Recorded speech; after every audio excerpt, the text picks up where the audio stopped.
कि सिया और चेतन ने एक बार नहीं बल्कि कई बार और अलग अलग जगह पर जाकर केतन मर्डर की पूरी प्रैक्टिस की थी। ये सवाल आज इसलिए उठ खड़ा हुआ क्योंकि जब पुलिस ने कोर्ट में इन दोनों की रिमांड मांगी तो उसने कुछ 18 तर्क दिए हैं अपनी रिमांड मांगने के पीछे कि आखिर इन दोनों की रिमांड क्यों चाहिए, इनसे और ज्यादा पूछताछ क्यों करनी है, जिनमें से एक चौंकाने वाला डरावना तथ्य ये भी था जो उन्होंने रखा है कि पुलिस को शुरुआती जांच में जो जानकारी मिली है, जो कुछ उसने इन बयानों से क्रॉस एग्जामिनेशन करा के दोनों से पूछताछ में खुलासा करवाया है, उसके मुताबिक ये लगता है कि दोनों ने सिर्फ लोहगढ़ फोर्ट ही नहीं बल्कि अलग अलग जगह जाकर किस तरह से केतन का मर्डर किया जा सकता है उसकी बाकायदा प्रैक्टिस भी की थी। और अब पुलिस इसको और ज्यादा खंगालना चाहती है कि वो लोकेशन कहाँ कहाँ थी, कैसी थी, और इसीलिए भी पुलिस को रिमांड जो है वो दोनों की दी जाए। नमस्कार, आप देख रहे हैं इंडिया टीवी का डिजिटल प्लेटफॉर्म। मैं हूं पिनाज त्यागी और लगातार केतन अग्रवाल हत्याकांड में रोज नए खुलासे हो रहे हैं। पूरा देश इस हत्याकांड से सन है, लोगों को रिश्तों पर यकीन नहीं हो रहा, समझ नहीं आ रहा कि हंसते खेलते नौजवान बमुश्किल 20-22 साल की उम्र हो और उसके बाद आपकी शादी होने वाली हो, अच्छा घर हो, अच्छा परिवार हो, आपका खुद का परिवार भी बहुत अच्छा हो, आप जिस घर में जा रहे हैं वो भी रसूखदार और अच्छा संपन्न घराना हो, आप प्री वेडिंग शूट करा रहे हैं, आप बेस्ट ऑफ लोकेशन बुक कर रहे हैं, फिर आखिर ऐसा क्या हो गया, ऐसे कौन से वजह थी जिन्होंने आपने इतना बड़ा कदम उठाया और इतना घिनौना कदम उठाया कि शादी नहीं करनी थी, मना कर देते, लेकिन आपने किसी को मौत के घाट उतार दिया। अब सवाल ये है कि भाई ये आपसे गुस्से में हो गया, कोई लड़ाई हो गई, कि हीट ऑफ द मोमेंट हो गया, या अचानक से आपने प्लानिंग कर ली, या फिर आप इसकी प्रैक्टिस जो है वो कई लंबे वक्त से कर रहे थे, यानी कि आपने इसकी प्लानिंग पहले से सोची हुई थी, बस आपको एग्जीक्यूट करना था। क्योंकि अपराध और ज़्यादा विभत्स और ज़्यादा जघन्य हो जाएगा अगर ये साबित होता है कोर्ट के अंदर कि ये अपराध किसी हीट ऑफ द मोमेंट में नहीं था, कि गुस्से में किया गया अपराध, ऐसा नहीं था, किसी घटना का रिएक्शन के फलस्वरूप किया गया अपराध, ऐसा नहीं था, बल्कि आप प्लानिंग करके आए, आपने प्लानिंग एक बार नहीं कई बार की, आपके पास उसके बैकअप प्लान भी मौजूद थे। अगर इस तरह की चीज़ें पुलिस जो है सबूत और कड़ियाँ जोड़ने में कामयाब हो जाती है तो फिर आप सोचिए ये अपराध कितना जघन्य और कितना बड़ा हो जाएगा। और इसीलिए पुलिस लगातार रिमांड जो है वो मांग रही थी इन दोनों की और चाहती है कि और से ज़्यादा पूछताछ की जा सके। आज जब पुलिस ने कोर्ट के अंदर रिमांड मांगी है तो उसने क्या कुछ तर्क दिए हैं, ज़रा मैं आपके सामने वो रख देती हूँ। केतन अग्रवाल हत्याकांड में उन्होंने कहा कि 13 आर्टिकल जब्त हैं और भी कई केस से जुड़े हुए सबूत जो हैं वो जब्त करने होंगे। तो पुलिस ने कहा कि अभी कुछ और सबूत हैं जो जब्त नहीं हुए हैं, कुछ और आर्टिकल्स हैं जो इस पूरे मर्डर के अंदर इस्तेमाल हो सकते हैं, इसकी प्लानिंग में इस्तेमाल हो सकते हैं। हमें वो आर्टिकल्स जो हैं वो रिकवर करने हैं और उन आर्टिकल्स को हमें रिकवर करके अपनी कस्टडी में लेना है। तो इसीलिए इन दोनों के निशानदेही पर ही वो आर्टिकल रिकवर हो सकते हैं और पूछताछ में कड़ाई से तभी होंगे, तो इसीलिए हमें इनकी रिमांड चाहिए। एक और तर्क ये दिया है कि दोनों अलग अलग जगह पर रहते हैं, कहाँ मिलकर प्लानिंग की गई। भाई आप दोनों अलग अलग रहते हैं तो फ़ोन पर प्लानिंग की गई, व्हाट्सएप पर प्लानिंग की गई, ऐसा तो नहीं हो सकता। तो आपने कौन सी जगह थी जहाँ पर आपने मिलकर प्लानिंग की, कितनी बार रेकी की, ये तमाम चीज़ें भी पता लगानी है। पहले से धक्का देने का प्लान था, दोनों ने मिलकर प्रैक्टिस की है, ये भी जांच करनी है कि आपने धक्का देने का प्लान अचानक ही वहाँ पर पहुँचे, क्या चेतन से बातचीत करने के लिए गया था, चेतन और सिया मिलकर क्या केतन को अपनी प्रेम कहानी के बारे में बताना चाहते थे, या फिर आप प्रैक्टिस करके आ रहे थे, क्योंकि अपने आप को बचाने के लिए डिफेंस में सिया और चेतन जो है अपने गुनाह को थोड़ा हल्का करके दिखाने के लिए हीट ऑफ द मोमेंट या इस तरह का दिखाने की भी कोशिश करेंगे, क्योंकि वहाँ पर कोई, जिसे कहते हैं ना, कोई चश्मदीद नहीं है, कोई सीसीटीवी नहीं है। तो यही 3 किरदार हैं जिनमें से एक की मौत हो चुकी है। तो इन दोनों को साबित अगर करवाना है पुलिस को तो जाहिर सी बात है कि उसको बहुत सारे सवाल जवाब करने हैं। तो उन्हें यही सवाल जवाब जानना है कि दोनों ने आखिर ये प्लानिंग जो है वो कहाँ पर की थी। साथ ही ये भी करना है कि रेकी की है, क्या लोहगढ़ फोर्ट गए थे, ये भी जांच करनी है कि रेकी जो थी वो आपने किसी और जगह पे, किसी और क्लिफ पे की थी या लोहगढ़ फोर्ट पे ही की थी। तो पुराने सीसीटीवी फुटेज भी खंगालने होंगे, देखना होगा, इनके मोबाइल लोकेशंस भी ट्रैक करने होंगे पिछले दिनों के, कि लोहगढ़ फोर्ट ये खुद चेतन और सिया कितनी बार आए थे बिना केतन के।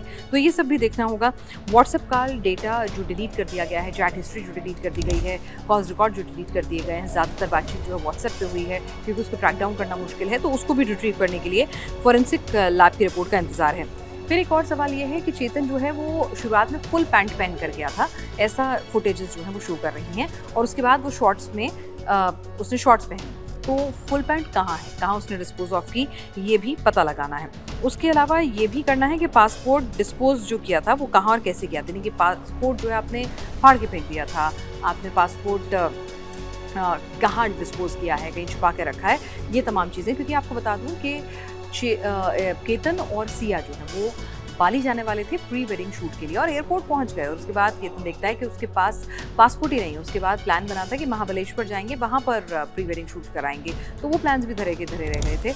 तो आपको बता दें कि वो जो पासपोर्ट है वो सिया ने गायब किया, ऐसी भी खबरें निकल कर आई जो पुलिस की पूछताछ में। तो सिया ने उसको डिस्ट्रॉय कर दिया है, कहीं छिपाया है। तो उस संदर्भ में भी पुलिस को और पूछताछ करनी है।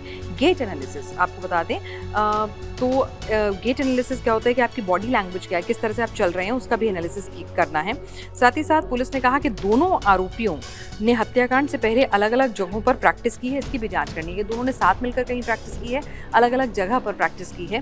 तो ये सब चीज़ें जो है वो उन्हें तलाशनी है। तो ऐसे 18 पॉइंट्स जो है रिमांड अप्रूव करने के लिए पुलिस ने रखे थे। और साथ ही साथ आपको बता दें कि सिया लगातार ब्लेम जो है वो चेतन पे डाल रही है। तो सिया कह रही है कि भाई देखिए मैंने धक्का नहीं दिया था, धक्का चेतन ने दिया था। तो यहाँ पर देखिए कि सिया फिर अगर चेतन ने धक्का दिया है तो मर्डरर फिर चेतन हो जाएगा, सिया उसमें पीछे हट जाएगी। उसका कहना है कि हमने एक कोड रखा था कि या तो मैं पानी पीने के बहाने से जाऊंगी या मैं बैठ जाऊंगी, तो उससे आप समझ लेना कि भाई अब रेडी है और अब आप धक्का दे सकते हैं। तो मेरा काम इतना था कि केतन को क्लिफ तक पहुंचा देना और वहां से आगे का काम आपको करना था, यानी कि चेतन को करना था। तो ये भी एक थ्योरी निकल कर आ रही है। जाहिर सी बात है चेतन खुद को बचाएगा तो विरोधाभासी बयान जो है वो सामने आएंगे। लेकिन सबसे ज़्यादा जो संगीन बातें आ रही हैं कि भाई आपने प्रैक्टिस की, अलग अलग जगह जाके रेकी की, या आप इतना प्री प्लान मर्डर था कि जब आपने पासपोर्ट फाड़ा है तो आप जाना नहीं चाहते थे, अलग बात है।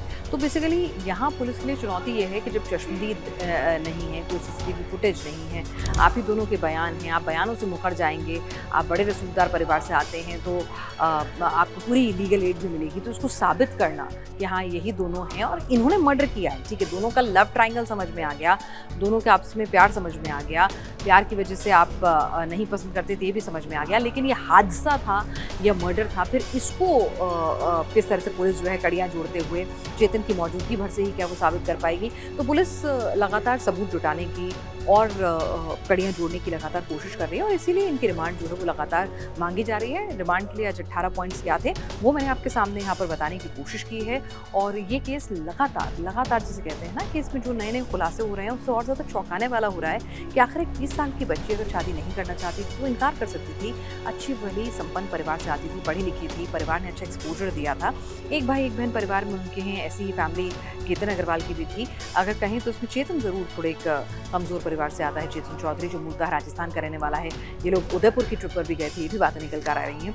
तो अब लगातार रिमांड में पूछताछ, सबूतों को जुटाना, डिजिटल फुटप्रिंट्स को तलाशना और एक से एक कड़ियों को जोड़ते रहना, यही अब पुलिस का मकसद है कि जितनी ज़्यादा पूछताछ में कुछ नए सबूत, कुछ नई कड़ियाँ, कुछ ऐसी चीज़ें आएंगी जो बताएंगी कि ये जो था वो हीट ऑफ मोमेंट में किया गया क्राइम नहीं था, प्री प्लान मर्डर था।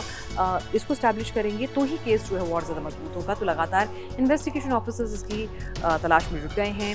सिया के परिवार वालों ने उसके लिए वकील कराए हैं, 2 वकील पेश हुए थे और जो वकालतनामा था उस पर सिग्नेचर भी थे। लेकिन आज सिया ने हाथ उठाकर कहा कि एक वकील मेरा नहीं है। हालांकि वकील का दावा था कि जो वकालतनामा है उसके सिग्नेचर थे।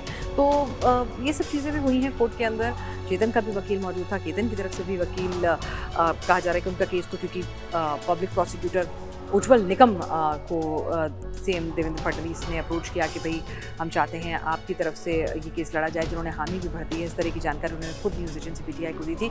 तो अभी फिलहाल इतना ज़रूर पता है कि रिश्तों को झकझोर कर रख देने वाला हमारी नौजवान पीढ़ी क्या सोच रही है, किस हद तक जा सकती है, कहाँ कमी रह जाती है, कहाँ चूक रह जाती है, शादियों को लेकर, रिश्तों को लेकर, परिवार के दबाव को लेकर, बच्चों के जहन में क्या चल रहा है, क्यों नहीं कभी अपने भाई बहन से, कज़न से कहीं तो आप बोलिए ना वेंट आउट कीजिए कि नहीं करनी है शादी, या ये तमाम चीज़ें जो हैं बहुत सारे सवाल छोड़ रही हैं अपने पीछे समाज के लिए भी। तो पुलिस कानून के लिहाज से अपना काम कर रही है और समाज भी इस पर लगातार चिंतन मंथन और इंट्रोस्पेक्शन कर रहा है, हैरान परेशान होने के साथ साथ भी। तो हमारे इस पिनास का पंच के इस डिजिटल सेगमेंट में आज के लिए बस इतना ही। लेकिन आप हमारे चैनल को लाइक करना, सब्सक्राइब करना बिल्कुल ना भूलें।